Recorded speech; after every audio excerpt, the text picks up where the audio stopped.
Welcome to Winning English, helping your English shine through the use of idioms, slang, and cultural references. Today, speaking of culture, all about William Shakespeare. This week's episode is inspired by Nelson, whose comments on the Winning English Facebook page reminded me of the impact of William Shakespeare on the English language. Thanks, Nelson. Shakespeare, of course, is the famous English playwright and poet who lived in the 1500s to early 1600s. A playwright, by the way, is just a person who writes plays as opposed to books. For some reason, though, we don't call those people bookrights. The English language isn't always logical. Shakespeare invented or first wrote down hundreds of English language words that are still commonly used today. Some sources say Shakespeare can claim sole credit for up to 1,700 English words, but this is unlikely. In many cases, the origin of a word is unclear or the word had already existed. However, he was definitely the author of many idioms and sayings that just about every native English speaker uses all the time, even if she or he doesn't know it was Shakespeare who wrote it. Today, I'm going to cover just a few of these words and phrases, but like euphemisms from last week, I'll have to revisit this topic in the future because there are so many examples. As for words, let's start with swagger. To swagger is to walk around or behave in a very confident way. If you are swaggering, people might think you are being overly proud and arrogant. Apparently, the verb to swag already existed, but it meant to sway back and forth. Shakespeare altered and extended the meaning. Recently, I saw this word used in a headline for international relations between India and China. There's a link to that in the newsletter. Shakespeare also came up with the adjective hot-blooded, which can mean passionate, easily excited, or easily angered. Now, when this word first appeared, the character Falstaff says, "The Windsor bell hath struck 12, the minute draws on.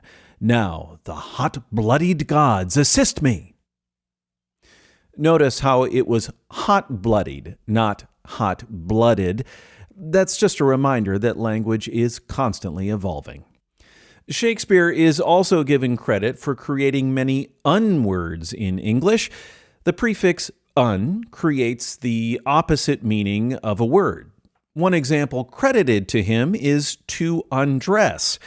When you dress, you put clothes on. When you undress, you take them off. It seems strange that we didn't have this word already. To be or not to be, that is the question, is a famous quote from Shakespeare's Hamlet.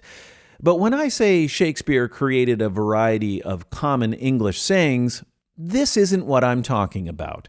Instead, there are sayings that are so commonly used today that people don't even know they are quoting Shakespeare.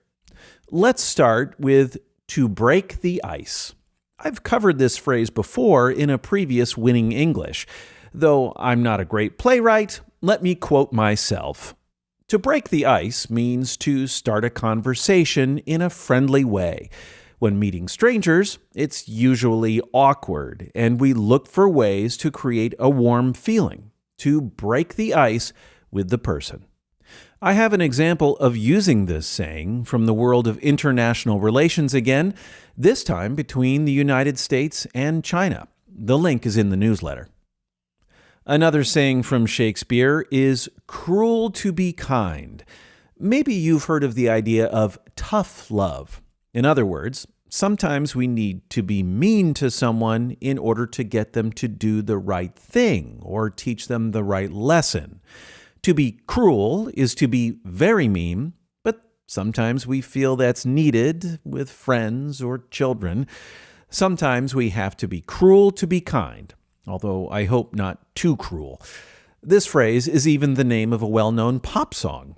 Give it a listen using the link in the newsletter. Finally, sayings by Shakespeare are so often used now that some of them have become what we call aphorisms.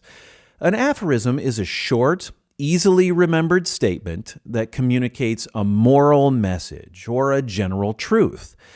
From the play Hamlet, we have Polonius telling Laertes, "Neither a borrower nor a lender be." The idea is that lending out money might ruin your finances and maybe even ruin friendships, and borrowing money can make you vulnerable to lenders. Honestly, I don't know where most bankers or most homeowners would be if we all followed this advice. As I mentioned, I'm only going to present a few words and sayings from Shakespeare this time. I'll have to cover more in the future. But I hope this starts to give you a sense of just how important he has been to the English language. Let me finish with another saying that has also become an aphorism: "To thine own self be true." I'll let you reflect on that one and hopefully take some inspiration from it. Thanks for being part of Winning English. Make sure to hit that subscribe button. Sign up for that email newsletter I keep talking about at winningenglish.substack.com. In addition to a transcript of this video, I always have additional content. This time, I talk about the two major dictionaries in English, but which one you prefer might depend on whether you are British or American. Please follow Winning English on LinkedIn, Facebook, and Instagram as well. Maybe even consider donating to this project through Patreon. I have a link in the description below. But most of all, remember, if you like Winning English, please tell a friend. Talk soon.